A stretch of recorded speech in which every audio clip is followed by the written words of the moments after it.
ముందుగా నన్ను ఆశీర్వదించండి. పర్వాలేదు స్వామి. ఆయుష్మాన్ భవ దీర్ఘాయు ప్రాప్తిరస్తు. సంవత్సరాది ఉగాది పండుగ ఏం జరుపుకుంటాం, ఏం చేస్తాం అయ్య గారు? అయ్యా, ముఖ్యంగా మన భాగ్యనగర వాసులందరికీ, ప్రజానికానికి అందరికీ కూడా ఈ యొక్క తెలుగు నూతన సంవత్సర ఉగాది శుభాకాంక్షలు. ఉగాది అనడం కంటే యుగాది అనడం మేలు. యుగం ఆరంభం దినమని యుగాది అని పిలువబడుతోంది. ఇది ఈ యొక్క సంవత్సరం పేరు శ్రీ క్రోధానామ సంవత్సరం అండి. ఈ క్రోధానామ సంవత్సరంలో అందరూ కూడా ఆయురారోగ్య అష్టైశ్వర్యాలతో, ధనధాన్యాలతో, పాడి పంటలతో, పశు సంపదతో కలకల్లాడుతూ ఆనందంగా ఉండాలని కోరుతున్నాను. ఇది మన యొక్క హైదరాబాద్ భాగ్యనగరంలో సాగరింగ్ రోడ్డు మన శ్రీ పోచమ్మ పెద్దమ్మ దేవాలయం అండి. ఇది దేవస్థానము. ఈ యొక్క ఆలయ విశిష్టత గత 60 సంవత్సరాలుగా మన యొక్క వ్యవస్థాపకులు చైర్మన్ అయినటువంటి దర్పల్లి నరసింహ పైల్వాన్ వారి కుమారుడైనటువంటి దర్పల్లి సుభాష్ గారి ఆధ్వర్యంలో 60 సంవత్సరాల నుండి మన తెలుగు హిందూ పండగలన్నీ కూడా ఘనంగా జరపబడుతున్నాయి. అంతేకాకుండా భక్తాగ్రేసలందరూ కూడా అత్యధిక సంఖ్యలో మన యొక్క దేవాలయానికి విచ్చేస్తుంటారు. మన యొక్క ఉగాది అని కాదండి, అన్ని పండుగలకు ఒక్కొక్క పండుగకి ఒక్కో ప్రత్యేకత ఉంటుంది. మన యొక్క ముందుగా మన తొలి ఏకాదశి పండగ పర్వదిన కాలం నుండి మొదలుకొని మనకు చివర్లో సమాప్తమయ్యేటువంటి హోలీ పండగ అనగా దాన్నే మనం వసంతోత్సవం అని తెలుగులో అనడం జరుగుతుంది. అక్కడి వరకు అంటే వచ్చేటువంటి ప్రముఖమైన పండుగలు మన బతుకమ్మ పండుగ, తర్వాత దసరా, దీపావళి ఈ విధంగా ఉన్నాయి. మరి యొక్క ఉగాది పండగ ప్రత్యేకత ఏమిటంటే మన యొక్క తెలుగు సంవత్సర ఆరంభ పర్వదిన కాలం అంటే యుగాది, యుగం ఆది అయినటువంటి ప్రారంభ కాలంగా భావించి ఉత్తరాయణం అంటే మనకు ఆయనాలు 2 ఉంటాయి, దక్షిణాయనము, ఉత్తరాయణము. ఈ యొక్క ఉత్తరాయణ మొదటి ప్రారంభ కాలంలో ఆ యొక్క భీష్ముడు ఉన్నటువంటి మొదటి ఆ యొక్క భీష్ముడు మరణించినటువంటి ఉత్తరాయణ, దక్షిణాయనం పూర్తయి ఉత్తరాయణంలోకి అడుగుడుతున్నటువంటి ఆ సంక్రాంతి సూర్య మకర రాశి ప్రారంభ కాలంలో ఈ యొక్క యుగం అనేది ఆది అవుతోంది అంటే మొదలవుతోంది అని ఈ యొక్క ఉగాది అనే పర్వకాలం మొదలైంది. అంతేకాకుండా ఈ యొక్క ఋతుపవనాల కారంగా చూసుకుంటే మనకు ఉండేటువంటి ప్రకృతి ధర్మం కూడా చెబుతోంది. ఏదైనా సరే అంటే ప్రకృతిలో లభించేటువంటి మన యొక్క చెట్లు, ప్రకృతికి సంబంధించినటువంటి ఈ యొక్క చెట్లు కానీ లేదా మన భూమిపైన ఉన్నటువంటి జీవరాశులు కానీ, ముఖ్యంగా ప్రకృతిలో ఉండేటువంటి వృక్షం అంటే చెట్టు, ఆ చెట్టు అనేది ఆకు రాలి చిగురించేటువంటి సమయం ప్రారంభమవుతుంది. కాబట్టి ఈ యొక్క ప్రకృతి ప్రారంభ కాలము అని మనము ఆ రకంగా కూడా మనకి యొక్క ప్రకృతి మనకు తెలియజేస్తుంది. కాబట్టి ఈ యొక్క యుగం ఆది అంటే యుగము ఆరంభమైనటువంటి రోజుగా మన హిందువులందరూ ఈ యొక్క కొత్తగా నూతన సంవత్సరంలా భావించి మన యొక్క సమయకాలము అనేది ఇక్కడ నుండి ప్రారంభమైంది అని తెలియజేయడానికి మన యుగాది అనేటువంటి పర్వదినాన్ని అంటే పండగ కాలాన్ని మనము చేసుకోవడం జరుగుతుందండి. మనకు ప్రకృతే చెబుతోంది ప్రతిదీ కూడా. అదేవిధంగా ఈ ఉగాది అనేది మనకు ప్రకృతి తెలియజేస్తుంది. ఏ రకంగానంటే చెట్లు ఆకులన్నీ రాలిపోయి చెట్లు చిగురించే సమయం అంటే చెట్లు అనేవి చెట్లైనా సరే మొక్కలైనా సరే అవి పుష్పించే సమయం. అయ్యా, ఉదాహరణకి తీసుకుంటే మన వేప చెట్టు, వేప పువ్వు ప్రారంభ కాలము. మన మామిడి చెట్టు తీసుకుంటే మామిడి చెట్టు, ఆ మామిడి పూత ప్రారంభ కాలము. ఇంకా చెట్లు రాలి మళ్ళీ ఆ యొక్క చెట్లు ఆకులు చిగురించే కాలము.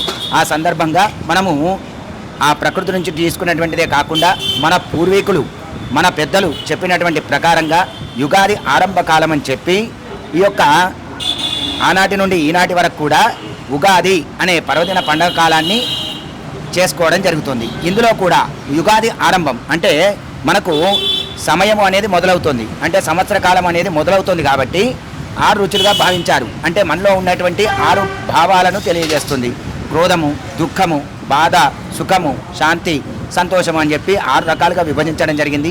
దీన్నే మనము పులుపు, ఒగరు, తర్వాత చేదు, తీపి, కారము ఈ విధంగా 6 రకాలుగా షడ్రుచులుగా వీటన్నింటినీ ఒక పదార్థంగా ఉగాది పచ్చడిగా భావించి దాన్ని ఉగాది పచ్చడిగా తయారు చేసుకొని మనం స్వీకరించడం అంటే మనము దాన్ని తాగడం, తీసుకోవడము పానీయంగా జరుగుతోంది. ఈ విధంగా భక్ష్యాలు అని అంటే మనకున్నటువంటి శత్రువులు వినాశనం జరగాలి, మనం ఎవరికీ వ్యతిరేకంగా ఉండకూడదు అనే ఉద్దేశం చెబితే మనకు ఉన్నటువంటి ఆహార పంటలలో ఆ గోధుమ పంటని మరియు ఉదాహరణకి కందిపప్పు లేదా శనగ పంటని లేదా కంది పంటని దాని నుండి తీసుకున్నటువంటి ధాన్యాన్ని తయారు చేసి ఇవి రెండింటిగా, ఎందుకంటే ఇవి రెండూ కూడా శత్రు వినాశనానికి సంబంధించినటువంటివి.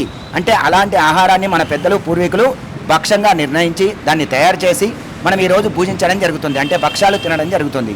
భక్ష్యాలు తినడం దేనికి అనంటే సర్వ శత్రు వినాశక సర్వ వ్యతిరేక శాంతి సౌమ్య శీల ప్రాప్యర్థేన భక్ష భక్షణం కరిస్తుంది. అంటే మనము శత్రు వినాశనం కొరకు, మనకు ఉన్నటువంటి కోపము, క్రోధము, ఆవేశము, అసూయ, ద్వేషము ఇవన్నీ తొలగడం కొరకు మనం భక్షాలను తిని ఆహారాన్ని తింటే అది యొక్క మన శరీరంలో ఉన్నటువంటి జ్ఞానేంద్రియాల యొక్క ఉన్నటువంటి క్రోధాన్ని, కోపాన్ని, సహనాన్ని, శాంతిని నశింపజేసి ఆనందాన్ని ప్రసాదిస్తుందని చెప్పి ఈనాడు ఉగాది ఆరంభ కాలంలో ఈ ఆహార పదార్థాలను కూడా మన పెద్దలు పూర్వీకులు నిర్ణయించడం జరిగిందండి. ఆనాటి నుండి ఈనాటి వరకు ఈ యొక్క ఉగాది పండుగను ఎక్కడ ఉన్నా సరే, విదేశాల్లో ఉన్నా, మన దేశంలో ఉన్నా, ఎక్కడ ఉన్నా మన తెలుగువారందరూ కూడా ఈ యొక్క ఉగాది అని పిలుస్తున్నారు.